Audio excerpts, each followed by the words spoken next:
Dans ce supermarché de Nairobi, de nombreux aliments sont touchés par l'inflation. Conséquence, les prix des produits de grande consommation s'envolent. La faute au conflit en Ukraine, située à des milliers de kilomètres de là.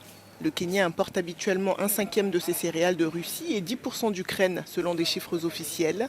La Russie et l'Ukraine sont un grenier à céréales pour le reste du monde et représentent à eux deux 30% des importations mondiales de blé, un élément essentiel pour fabriquer du pain.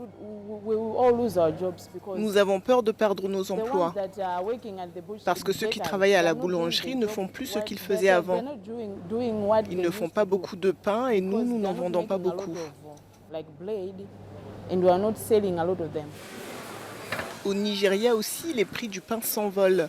Le pays le plus peuplé d'Afrique importe plus de 5 millions de tonnes de blé par an. Le coût de production a énormément augmenté. Le prix du pain a donc aussi augmenté de 40% par rapport à ce qu'il était avant. Premier producteur de pétrole d'Afrique, le Nigeria doit cependant importer la majorité de son carburant à cause de ses capacités insuffisantes de raffinage. Au début de l'année, le diesel se vendait, je pense, entre 270 et 280 naira. Puis à un moment donné, il était environ 310 naira. Mais actuellement, en un mois, il est passé à environ 600 naira et plus. Les camions qui transportent les vivres du nord vers le sud du pays roulent au diesel. Même les trains roulent au diesel. Et les répercussions des prix du pétrole se font ressentir même chez les petits commerçants. C'est le cas de Moses qui utilise son véhicule pour livrer ses sachets d'eau potable.